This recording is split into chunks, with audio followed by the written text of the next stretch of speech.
आप धर्म के कितने नजदीक हैं, उससे कितना जुड़ाव महसूस करते हैं? ये कुछ ऐसे सवाल है जिनका निश्चित जवाब दे पाना बेहद मुश्किल है। बहरहाल शाम के 4:30 बज रहे हैं और मैं सोलन से करीब 15 किलोमीटर की दूरी पर यहाँ एक बुद्धिस्ट मॉनेस्ट्री में हूँ।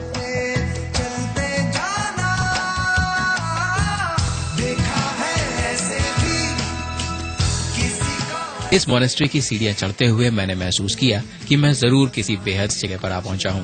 तभी मेरी नजर स्तूप के सामने घूमते छोटे छोटे लामाओं पर पड़ी और मन में ख्याल आया कि इतनी कम उम्र में ये बच्चे कैसे लामाओं की मुश्किल जीवन शैली को अपनाकर कठिन नियमों का पालन करते हैं। यहाँ पहुँचने पर पता चला कि इस मॉनेस्ट्री को लेकर मेरी पहली जानकारी ही गलत थी। ये कोई बुद्धिस्ट मॉनेस्ट्री नहीं, बल्कि उसी से मिलते जुलते धर्म बौद्ध धर्म की मॉनेस्ट्री निकली। ये मोनास्ट्री जो है बौद्ध धर्म का मेन जो है ना मदर मोनास्ट्री, तो हेडक्वार्टर जैसा है ये यहाँ पर। तो ये जो है 1967 में बनाया गया था। वैसे 1959 में सभी लोगों को पता है कि चीन तिब्बत में आए थे, तो चीन तिब्बती यहाँ इंडिया में आके शरणार्थ हुए थे। बौद्ध धर्म की स्थापना करीब 15,000 साल पहले भगवान तोम्पा शैनरेब ने की थी। इसे तिब्बत के सबसे प्राचीन धर्म के तौर पर जाना जाता है। बौद्ध और बौद्ध धर्म में फर्क कर पाना बेहद मुश्किल है, क्योंकि धर्म पताका से लेकर लामाओं के कपड़े, धार्मिक मान्यताओं और उपदेशों में भी बड़ी समानता है। मुझे पता चला कि आज यहाँ इस धर्म की सबसे बड़ी उपाधि गेशे दी जाने वाली है। इसे आप पीएचडी के बराबर मान सकते हैं। इसे हासिल करने के लिए पूरे 13 साल बौद्ध धर्म का अध्ययन करना पड़ता है। फिलहाल यहाँ मौजूद सैकड़ों लामा अपनी रोजाना की प्रार्थना में लगे हुए थे।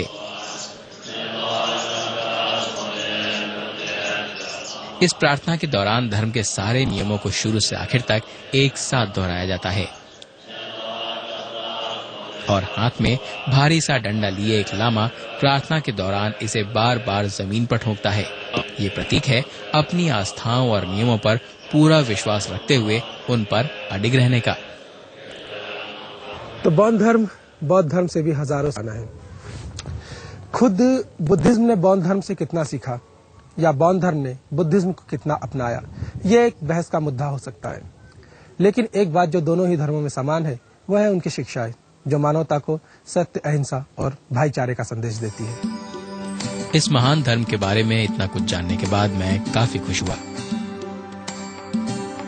लेकिन इसी बीच डूबते सूरज ने मुझे आज के सफर को यहीं खत्म करने का इशारा कर दिया। मैं वापस अपने रिजॉर्ट की ओर चल पड़ा।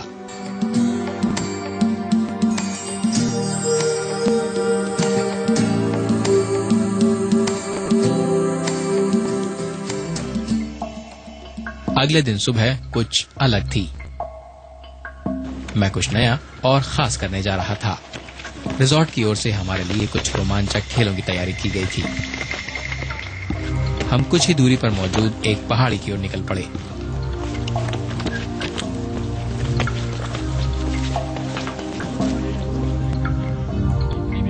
जहां ट्रेनर पहले से ही हमारा इंतजार कर रहा था। मेरे लिए पहला चैलेंज था बर्मा ब्रिज क्रॉसिंग। मैं साजो सामान बांधकर तैयार हुआ और चढ़ पड़ा इस ब्रिज पर। रस्सियों से बनाया गया ये ब्रिज खासकर युद्ध के दौरान मुश्किल जगहों पर पहुंचने के लिए इस्तेमाल किया जाता है। इसे सबसे पहले बर्मा की सेना ने अपनाया था, इसलिए इसका नाम ही बर्मा ब्रिज पड़ गया। खैर, इस ब्रिज पर चलते हुए आपको अपना बैलेंस बनाए रखने की जरूरत होती है। बाकी रहा इसे पार करने का सवाल, तो वो मेरे लिए ज्यादा मुश्किल नहीं था। बर्मा ब्रिज तो पार कर लिया गया। अब बारी थी वैली क्रॉसिंग की। इसके लिए ट्रेनर ने दोबारा मुझे तैयार किया।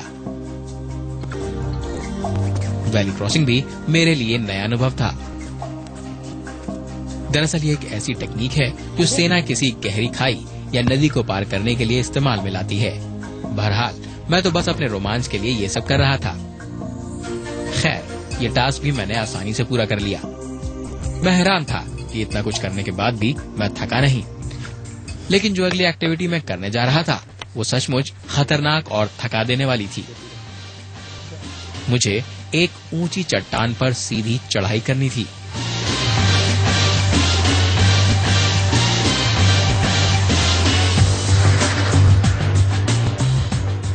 तो ब्रिज क्रॉसिंग और वैली क्रॉसिंग के बाद अब बारी है रॉक क्लाइंबिंग की, यानी की। मास्टर ने मुझे सारी टेक्निक बता चुके हैं और अगर मैं उसे फॉलो करता हूं तो मैं सही सलामत ऊपर पहुंच जाऊंगा।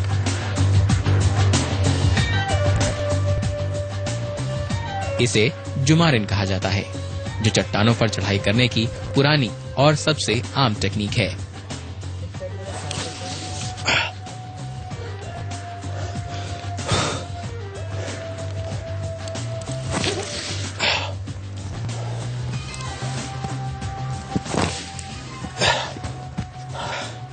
एक्चुअली शुरुआत में मैं चढ़ने की सही टेक्निक नहीं समझ पा रहा था, इसीलिए मैं अपनी सारी नीचे लॉस कर चुका हूं। अभी स्टेमिना आधे रास्ते में ही खत्म हो चुका है और मुझे काफी ऊपर चढ़ना है। ये उतना आसान है नहीं जितना लगता है। आधी चढ़ाई में मैं बुरी तरह थक चुका था, सांसें फूल रही थी और हाथ पैर जम चुके थे। मन में ख्याल आया वापस नीचे उतर जाऊं, लेकिन मैं ऐसा नहीं करना चाहता था। बिना चढ़ाई पूरी किए उतर आना सचमुच बेहद निराशाजनक होता।